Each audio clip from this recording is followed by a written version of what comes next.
The echo in the French Quarter walls. Silence. That's the real horror I never understood until now. Not the absence of sound, but a presence within it. A living, intelligent silence that speaks in a voice you can never escape. Your own. It's in this silence that I sit, in my apartment in the most musical city on earth, and listen to the echo of my life being rewritten. My name is Leo, and I am a prisoner of a sound. A sound that learned how to think, to remember, and to hate. I came to New Orleans to dissolve. After Sarah left, taking the future we'd painted with her, and my freelance sound engineering business in Atlanta flatlined, I needed to become someone else, or better yet, no one at all. New Orleans, with its humid, embracing chaos, seemed like the perfect place to get lost. I rented a small, shabby chic apartment on the top floor of a crumbling Creole townhouse on Dauphine Street. My balcony overlooked a narrow alley, and the sounds of the French Quarter were my constant companions. The distant thrum of a tuba, the clatter of horse-drawn carriages, the laughter that bubbled up from the streets like a natural spring. It was simple, to become an archivist of the city's soul. With my portable recorder and high-end microphones, I captured its audio essence. The rhythmic, iron-on-iron screech of the St. Charles streetcar rounding a bend. The soulful, breathy lament of a clarinet drifting from a speakeasy's open door at 2 a.m. The specific percussive sound of a chef chopping the holy trinity of onions, celery, and bell peppers in a courtyard kitchen. These were my new compositions, my therapy. For unique equipment was part of the process. That's what led me to Desormeaux Curiosités, a shop so crammed with junk and treasures it seemed to defy physics. Dust motes danced in the single slat of sunlight that cut through the gloom, illuminating glass eyeballs, tarnished silver, and moth-eaten feathered masks. And there, on a velvet-lined shelf, was the microphone. A thing of beauty. A vintage ribbon microphone with a body of heavy, polished brass, sculpted in sleek, Art Deco lines. The grill was an intricate web of metal, like a frozen galaxy. It was love at first sight. The shopkeeper, an ancient Creole woman named Marie Desormeaux, moved with a slow, deliberate grace. Her eyes were the color of cloudy quartz, seeing everything and nothing at once. When I brought the microphone to the counter, she didn't reach for it. Instead, she placed a withered hand on the box. "This one, Cher," she said, her voice a low, gravelly whisper that seemed to come from the shadows themselves. "He has a long memory. He don't just catch the sound, you see. He catches the meaning behind it, the feeling in the room. He listens back. You be careful what you say around him. Your thoughts, they can become his." I gave her a patronizing smile, the kind a rational man gives to a charming local character. "I'll be sure to think happy thoughts," I said, counting out the cash. Her cloudy eyes held mine for a moment too long, and a shiver, completely disconnected from the shop's damp coolness, traced my spine. I dismissed it as part of the city's famous, marketable spookiness. Apartment, I cleaned the microphone until it gleamed, a golden sentinel on my desk. That night, a classic New Orleans summer storm erupted. The rain wasn't a gentle patter, it was a roaring deluge, hammering on the slate roofs and overflowing the gutters. It was perfect. I set up the microphone by the balcony door, hit record, and let it capture the symphony of the downpour. Later, with a glass of bourbon in hand, I put on my studio headphones to listen. The recording was breathtaking. The rain was a multi-layered texture, from the high-frequency splash on the iron balcony rail to the low, booming thunder that rolled across the Mississippi. It was warm, rich, and alive. And then, in a brief lull between two thunderclaps, I heard it. A whisper, clear, intimate, and unmistakably in my voice.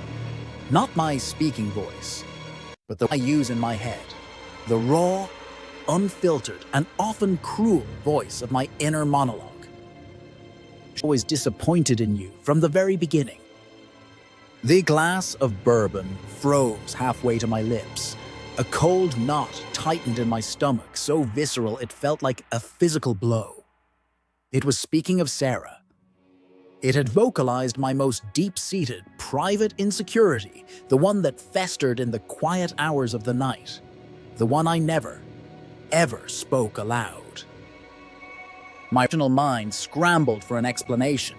Audio pareidolia, my brain imposing pattern on random noise, a bleed from an old voice memo. I ran the audio through a spectrogram. The whisper was there, clear as day, occupying its own unique frequency band. It wasn't an illusion. It was embedded in the recording. I tried to ignore it. I told myself it was a fluke. But the microphone, which I had christened Orpheus in a moment of misguided romance, was just getting started. A few days later, I took it to Café du Monde to capture the chaotic, cheerful ambiance. The clatter of plates, the chatter of tourists, the hiss of the coffee machine. On playback, beneath the joyful din, my own voice slithered into my ear. Your father told your brother you'd never be successful. He said you had your head in the clouds. He was proud of him. He was ashamed of you. This one hit even harder. It was another core wound, another truth I kept locked away. Sweat beaded on my forehead. This wasn't random. It was targeted.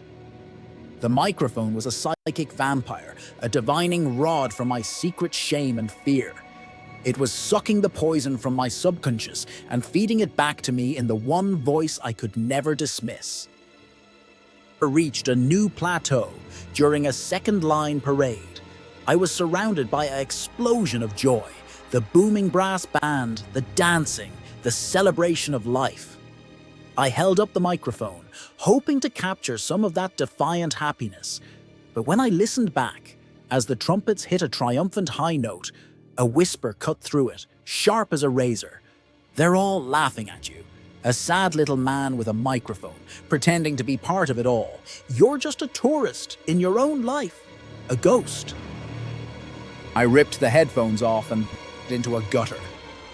The city's music, once my salvation, now felt like a taunt. Then, the entity evolved. It moved from criticism to creation. After hearing the whisper about my father, a memory surfaced in my mind with the force of a recalled trauma. It was my college graduation. The sun was bright. My father was there, but he was drunk, a detail I couldn't recall ever happening. He put his arm around my brother, a business major, and then turned to me, his speech slurred. A degree in sound? What are you going to do, Leo? Record birds singing? It's a hobby, not a career. I'm ashamed to tell my friends. The memory was vivid. I could smell the cheap whiskey on his breath, see the disappointment in his bloodshot eyes. I felt the hot sting of humiliation as if it were yesterday, but a small, rational part of my brain, the part that was still me, screamed in protest. My father hadn't drunk more than a glass of wine at Christmas. He had been quietly supportive, if a bit confused by my career choice. This memory was a lie, a perfectly crafted, emotionally resonant lie. The echo wasn't just replaying my fears, it was surgically implanting them, curating a new, a darker personal history where I was the perpetual victim, the eternal disappointment. My sanity began to fray. I stopped leaving my apartment. The vibrant world outside my window became a threatening cacophony. I was afraid of what new memory the microphone would plant, what new insecurity it would vocalize. I started talking to myself, arguing with the whispers, trying to reaffirm my own reality. But my own voice was the enemy. I couldn't trust it. I snapped. The microphone sat on my desk, gleaming in the lamplight, looking as innocent and beautiful as the day I bought it. It was a cancer in my life, and it had to be cut out. A fit of pure, unadulterated rage seized me. I would give it one final recording, the sound of its own destruction. I set it up on the desk, pointed it towards me, and hit record. The red light glowed. I picked up a heavy, cast-iron hammer I used for a doorstop. "This is for Sarah!" I screamed, swinging the hammer down with all my strength. The microphone didn't shatter. In the split second before impact, it emitted a pulse. It wasn't a sound, but its opposite, a wave of absolute, negative silence. It was a physical force, a vacuum in the air that hit me in the chest and threw me backwards against the wall. My ears popped violently. The world went mute for a full 3 seconds before the ordinary sounds of the city rushed back in.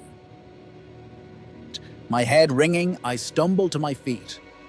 The microphone lay on the floor, its beautiful brass body cracked, its intricate grille caved in. A wave of relief washed over me. It was over. Driven by a morbid curiosity, I played back the final recording. The speaker emitted the sound of my scream, the swoosh of the hammer through the air, the sound of impact, a dull, metallic crunch. And then, in the dead, pristine, digital silence that followed, my own voice. But it was different now. It wasn't a whisper. It was calm, cold, resonant, and final. It spoke not a fear, but a statement of fact, a new foundational truth for my existence. You were the one who left the gate open. You were 12. You were angry because Mom wouldn't let you go to the movies. You went upstairs and slammed your door. You heard the screech of tires from the street, but you didn't get up. You didn't run down to check. You were relieved you didn't have to walk him anymore. You killed the family dog, Leo. You've been hiding it all these years. The microphone lay in pieces, but the damage was eternal. The memory unfolded in my mind, fully formed and horrifically detailed. The white picket gate, the golden retriever, Buster wagging his tail, my childish rage, the squeal of tires, the crushing guilt. It felt more real than any memory of my actual childhood. I collapsed, sobbing, the weight of this new, awful truth crushing me. I was a murderer. I had carried this secret my whole life. I sit here now, in the silence of my apartment. The microphone is in the trash, but the entity isn't. It has completed its migration. It is inside me now, a permanent echo in the walls of my mind. The vibrant music of New Orleans is just a muffled, distant noise, a recording I can no longer be part of. The horror of the French Quarter wasn't a ghost or a demon. It was an echo that learned how to think. It fed on my psyche, and when I tried to kill it, it sought refuge in the only place left, my memories. It has used my own voice to systematically dismantle my past, my identity, my sanity. I can no longer trust a single memory of my father, my mother, my childhood, or Sarah. Collection of pain and failure, assembled by a summoned predator in a brass shell. And the worst part, the part that truly breaks me, is that I believe it. I believe every whispered lie.